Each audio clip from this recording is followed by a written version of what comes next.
इससे पहले आए, डट कर रहना अपनी ईमान पर, अपने आस्था पर, अपनी शरीयत के साथ।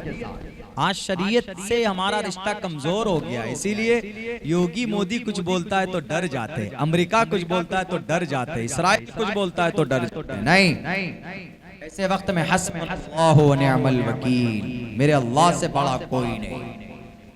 और जब अल्लाह इशारा करता है तो बस कौम आद कौम समूद का सत्यानाश हो गया। अल्लाह की लाठी में आवाज नहीं होती। हम अपना अमल सुधारें, इंशाअल्लाह जरूर मामलात और हालात बहुत अच्छे हो जाएंगे हमारे। मैं इन्हीं चंद बातों के साथ अपनी बात खत्म करना चाहता हूँ। मेरा तो मन था कि कुछ और देर तक बोलूं, लेकिन मजबूरी है, थोड़ी प्यास भी रहनी चाहिए, इसलिए पेट भरकर पूरा नहीं खाना चाहिए, थोड़ी भूख हो तो ज्यादा बेहतर है। माजरत खा हूँ पूरी टीम का, खुसूसन हमारे सलमान कासमी एडवोकेट साहब का। हमें तो अभी आज पता चला कि ये कासमी भी है, मैं भी कासमी हूँ, अब्दुल्ला सालिम कासमी। लोग तो चतुर्वेदी लगा देते हैं, एक तुहमत है, वैद पढ़ता। अरे वैद नहीं, हमने बाइबल भी पढ़ा, हमने पुराणों को भी पढ़ा। तो एक आदमी कहता है कि मौलाना आप 4 वेद को पढ़े, हमने कहा कि नहीं, हमने 18 वेद को भी पढ़ा। 18 पुराण है तो वो भी एक तरह से वेद है, ज्ञान है। हमने कहा कि ये चतुर्वेदी नहीं, कभी कभी अठर्वेदी भी लगा दिया करो, ये नई चीज लाओ। जब खुद ही देते हो नाम में चतुर्वेदी लगा, वो कभी कभी वो कासमी को गायब कर देते।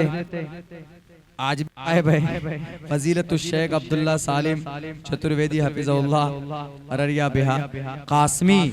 मैं भी हाँ, चूंकि चतुर्वेदी वेद पढ़ते हैं तो लोग चतुर्वेदी लगा देते हैं। उस हैसियत से लोग ज्यादा मुंतजिर भी होते हैं कि भाई चतुर्वेदी आएंगे। तो बहरखैर ये मेरा फेवरेट टॉपिक रहा है, चूंकि इस ताल्लुक से, चूंकि वक्फ को हमने गीता से भी साबित किया है, और जुल्म जो नया नया कानून बनता है इसका तो बाज़ाब्ता मनुस्मृति में मना किया गया।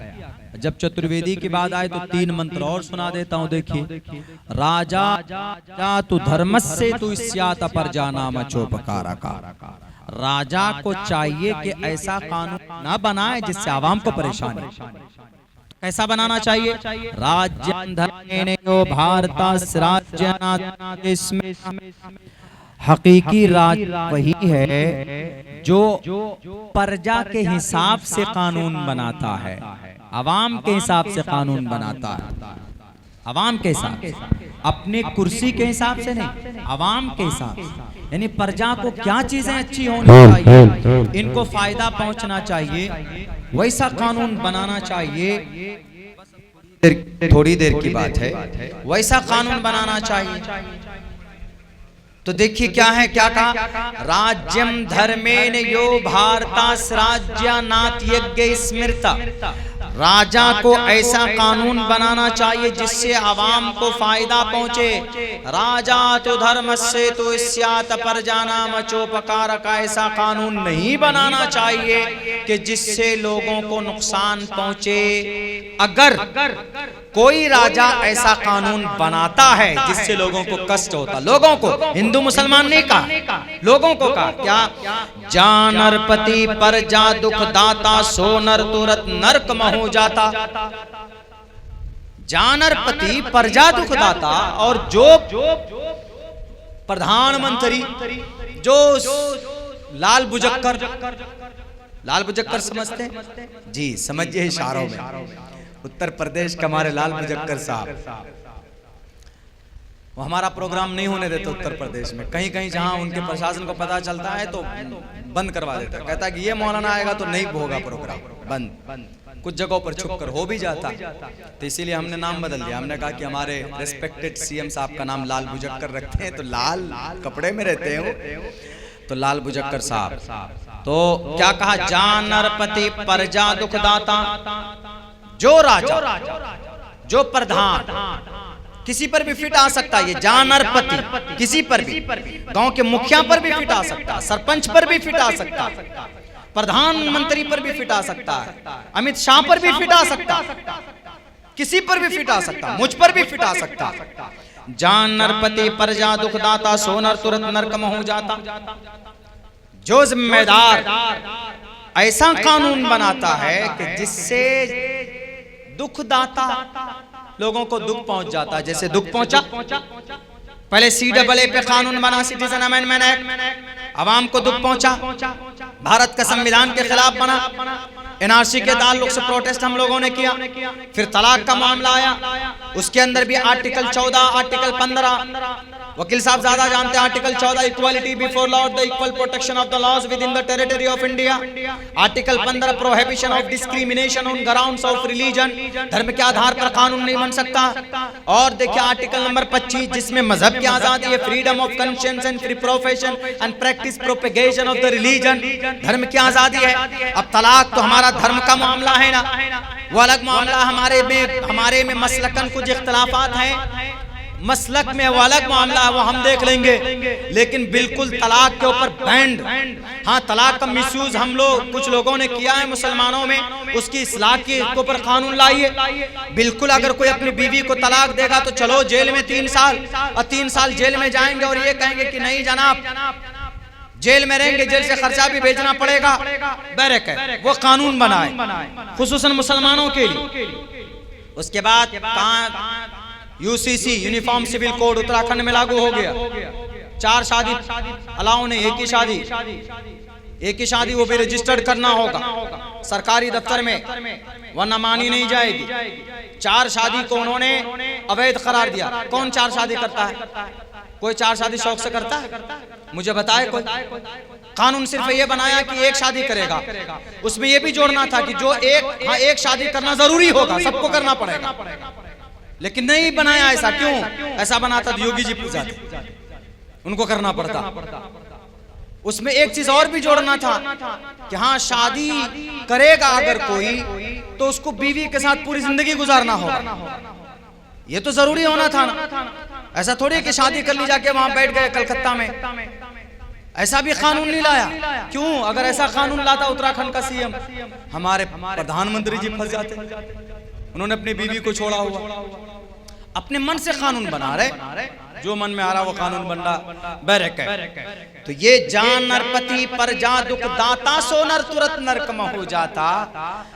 जो आवाम को दुख देता है कानून बनाकर, किसान के लिए कानून बनाया, 700 किसान शहीद हो गए बेचारे, तब जाकर 2 साल के बाद वो कानून वापस लिया गया।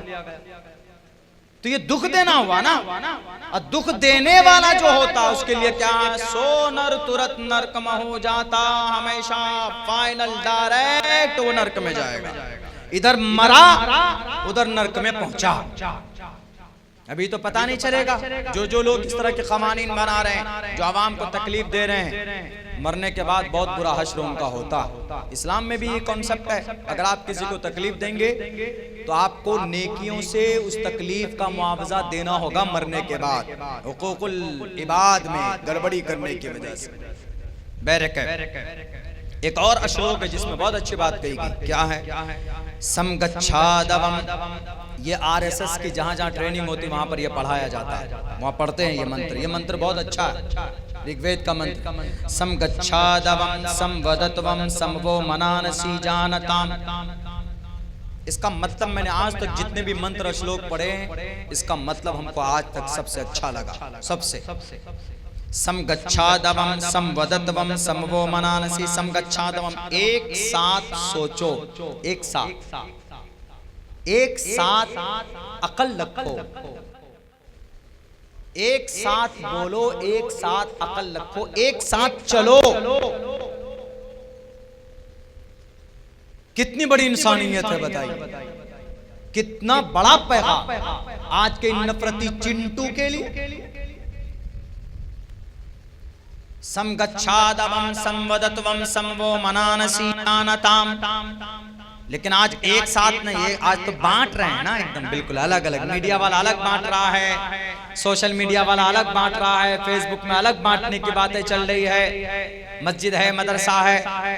अभी एक वो मध्य प्रदेश का एक मंत्री ने भारत के अंदर पहली बार महिला कर्नल बनी, सूफिया कुरैशी, जिसने ऑपरेशन सिंदूर को कामयाब किया, पाकिस्तान के बैंड बजा दिए। सूफिया कुरैशी भारत में आज तक, हिस्ट्री में आज तक भारत में कोई भी कर्नल लेडीज नहीं बनी, मर्द बनते थे, लेकिन ये बनी और इन्होंने उस ऑपरेशन को कामयाब किया। उसके ऊपर गलत टिप्पणी किसने की? मंत्री जी ने। और बेचारा एक प्रोफेसर है गालिबन गुजरात में के कहा, उसने अच्छी तारीफ की, उसको पढ़कर जेल में डाल दिया। तो क्या है ये? समगच्छादमम है नहीं है, समगच्छादमम सम्मदतमम सम्वोमनानसी जानताम। आप तो टोपी दाढ़ी वालों के लिए अलग कानून ला रहे हो और वो चुर्की और तिलक वालों के लिए अलग कानून। तो इससे देश तरक्की नहीं करेगा, इससे समाज कमजोर होगा। बहुत बहुत शुक्रिया। अल्लाह से दुआ करता हूँ कहने सुनने से ज़्यादा अमल की तौफीक दे। और जो भी फंक्शन है डॉक्टर वकील साहब के घर पे, अल्लाह इख्तिताम आफियत के साथ इख्तिताम तक पहुँचाए और इनके जायज़ मकासद में भरपूर कामयाबी अता फरमाए। बहुत बहुत शुक्रिया। जज़ाकल्लाह। अस्सलामु अलैकुम व रहमतुल्लाहि व बरकातुहू।